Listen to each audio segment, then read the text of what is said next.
À présent au Nigeria, où les anciens billets de 500 et 1000 naira resteront valides jusqu'à la fin de l'année.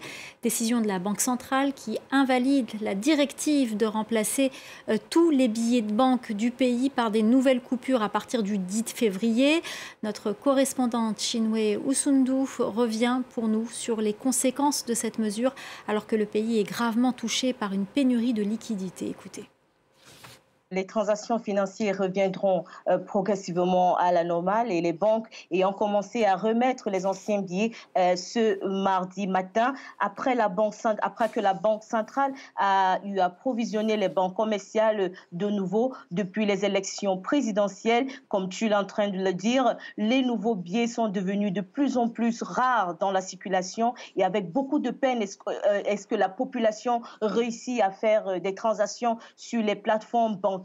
Cette décision atténuera la pression qui pèse sur l'économie depuis décembre 2022, là où on a introduit les nouveaux billets de 200, de 500 et de 1000 naira. Les populations devraient à nouveau se rendre dans les banques pour pouvoir s'approvisionner avec ces anciens billets.